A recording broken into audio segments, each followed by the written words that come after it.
अवधूत चिंतन श्री गुरुदेव दत्त श्री स्वामी समर्थ महाराज की जय.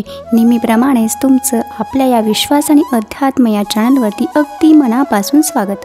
स्वामी भक्त हो, चला तर ऐकूया आजचे स्वामी संदेश. आणि हो, व्हिडिओ आवडल्यास व्हिडिओला लाईक करा, शेअर करा आणि चॅनलला सबस्क्राईब करा, जेणेकरून चॅनलवरती जे जे नवीन व्हिडिओज येतील ते तुमच्यापर्यंत सगळ्यात अगोदर पोहोचतील.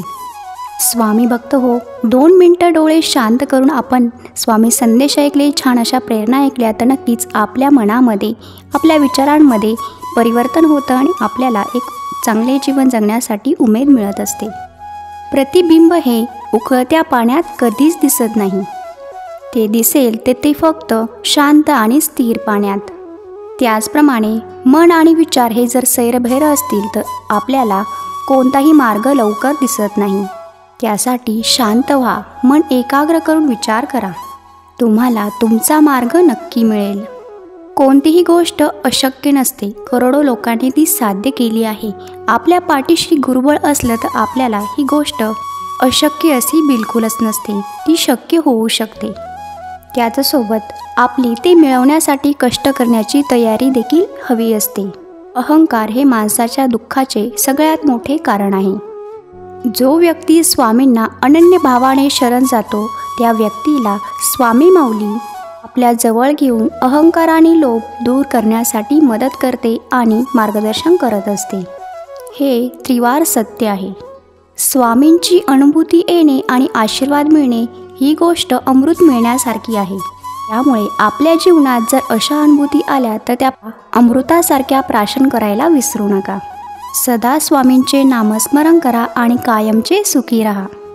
स्वामी म्हणतात, मी शरीराने तुम्हाला दिसत नसलो तरी मी सदैव तुमच्या पाठीशी आहे. चिंता करू नका, कारण चिंता करून काहीही ठोस कार्य घडत नाही. त्याऐवजी स्वामी नामाचं चिंतन करा, मनन करा. नक्कीच तुम्हाला मार्ग मिळेल. तुम्हाला ती प्रत्येक गोष्ट मिळेल ज्याचे तुम्ही स्वप्न बघता. तुमच्या आयुष्यात सुखाचं आगमन होईल. तुम्ही जी काही सेवा करत आहात ती करत राहा, तुमचे प्रयत्न करत राहा. काही गोष्टी तुमच्या मनाविरुद्ध होत असतील, परंतु तुम्ही चिंता करू नका, धीर सोडू नका. हाच प्रवास, हाच संघर्ष तुम्हाला तिथे नेईल जिथे तुम्हाला पोहोचायचं आहे. उद्या काय होईल, उद्या कसं होईल चा विचार करत बसू नका. वर्तमान काळात जगायला शिका, कारण वर्तमान काळच हा भूतकाळ होतो आणि तोच भविष्याची चाहूल देत असतो. म्हणूनच वर्तमान काळात जगायला शिका. खूप अडथळे येऊ लागले की समजावं आपण यशाच्या अगदी जवळ आलेलो आहोत. पाणी वाहत असतं त्यामुळे त्याला वाट सापडते. त्याचप्रमाणे जो मनुष्य प्रयत्न करतो त्याला देखील वाट सापडत असते, मार्ग सापडत असतो. आज जरी सगळं संपलं आहे असं वाटत असलं तरी जसे ऋतू बदलतात तसे आयुष्यही बदलत असते. हाच तो दिवस आहे, संधी आपल्या प्रयत्नाची वाट बघत आहे. आयुष्याच्या शेवटी आपले कर्म आपल्याला चित्रपटाच्या एक क्षणासारखं डोळ्यापुढं दिसत असतं.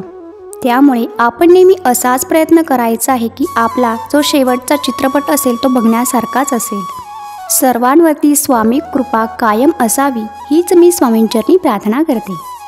जरी आपला भूतकाळ खूप संकटांनी भरलेला असला तरी स्वामींना सर्व काही समजतं. त्यांनी आपल्यासाठी सुंदर अशी योजना करून ठेवलेली असते. म्हणूनच स्वामींवरती विश्वास ठेवायला शिका. स्वामी विचारांवरती चालायला शिका. हेच विचार आपल्याला सुखी आणि यशस्वी करण्यासाठी मदत करतील. स्वामी सांगतात, हे लक्षात ठेवा, जो माझा भक्त असतो त्याच्या पाठीशी मी कायम असतो. त्याच्या जीवनात कितीही अडथळे आले, कितीही अडचणी आल्या तरी आमचा मायेचा हात त्याच्या डोक्यावरती असतो. स्वामी आपल्याला आईसारखी माया देतील. स्वामी आपली अडचणीच्या काळात सुद्धा काळजी घेतात. ते आपल्याला पोटाशी धरतात आणि आईसारखी माया देतात.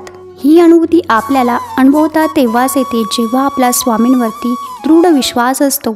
आपल्याला माऊली आपल्यासोबत आहे याची जाणीव होत असते, तेव्हाच आपल्याला या अनुभूती येत असतात. आणि मग संकट कितीही मोठं असलं ना तर त्याला सामोरे जाण्याची शक्ती देखील आपल्याला माऊलीकडूनच मिळत असते.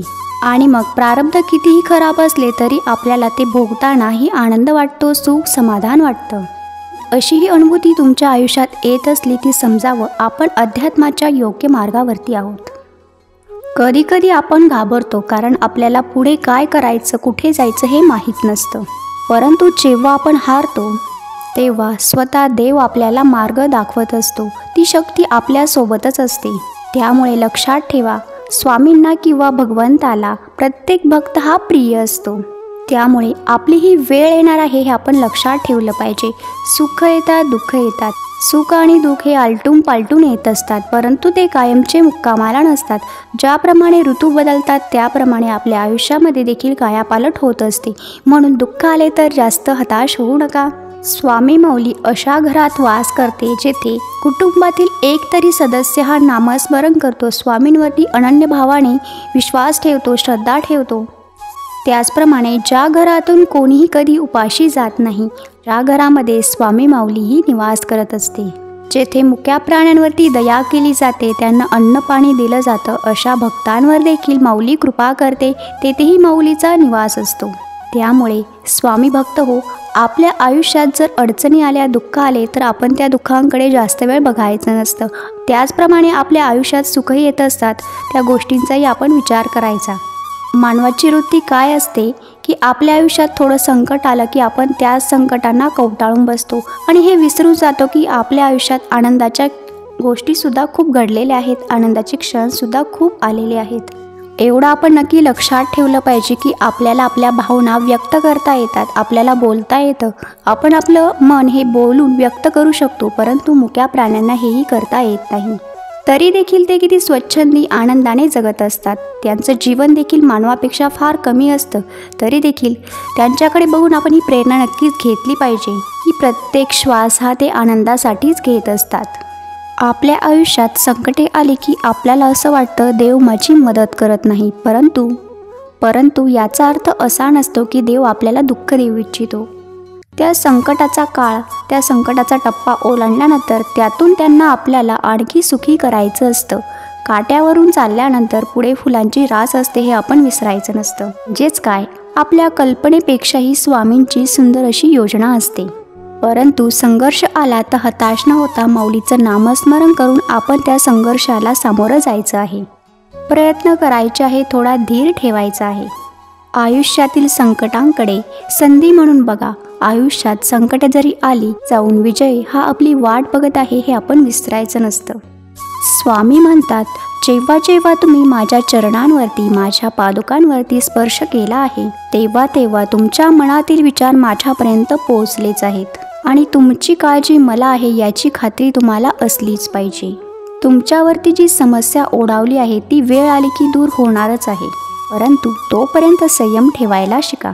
क्रोधामुळे भ्रम निर्माण होतो, भ्रमामुळे बुद्धी विचलित होते आणि त्यामुळे तर्क नष्ट होतो. आणि जेव्हा तर्क नष्ट होतो तेव्हा व्यक्तीचं अधोपतन हे सुरू होतं. काल जे काही झालं तो भूतकाळ होता. आज नवीन संधी आपल्या दारात आली आहे, नवीन दिवस आहे. आपण कामाला लागलं पाहिजे आणि प्रयत्न केला पाहिजे. आची भीतोसी भय हे पळू दे, वसे अंतरी स्वामी शक्ती कळू दे. जगी जन्म मृत्यू असे खेळ ज्यांचा, नको घाबरू तू असे बाळ त्यांचा. अशक्य ही शक्य करतील स्वामी, अशक्य ही शक्य करतील स्वामी. चला तर स्वामी भक्त हो, भेटूया पुढील व्हिडिओमध्ये. तोपर्यंत सर्वांनी काळजी घ्या, आनंदात राहा. श्री स्वामी समर्थ.